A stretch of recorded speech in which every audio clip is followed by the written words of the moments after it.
শেখ হাসিনার অপরাধের বিচার আন্তর্জাতিক আদালতে করতে চান ডক্টর মোহাম্মদ ইউনুস। এই নিয়ে তোড়জোড় শুরু করেছেন নোবেলজয়ী প্রধান উপদেষ্টা। আন্তর্জাতিক অপরাধ আদালত আইসিসির প্রধান কৌঁসুলি করিম এ খান নিউ ইয়র্কে ইউনুসের সঙ্গে সাক্ষাৎ করেছেন। এ সময় তিনি বলেন, জুলাই আগস্ট গণহত্যা নিয়ে আইসিসিতে অভিযোগ করতে পারে বাংলাদেশ।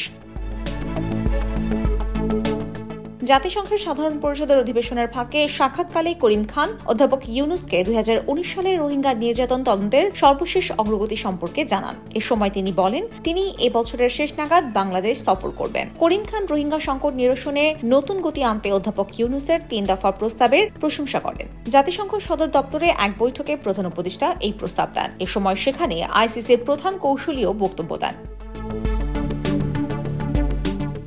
প্রস্তাবগুলোর মধ্যে রয়েছে সার্বিক পরিস্থিতি পর্যালোচনার জন্য জাতিসংঘ প্রধানের একটি জরুরি সম্মেলন আয়োজন ও করণীয় প্রস্তাব, রোহিঙ্গাদের মানবিক সংকট নিরসনে যৌথ সহায়তা পরিকল্পনা জোরদার এবং 2017 সালে মিয়ানমারের রাখাইন রাজ্যে সংঘটিত গণহত্যার বিচার ও জবাবদিহি নিশ্চিতে আন্তর্জাতিক প্রচেষ্টা।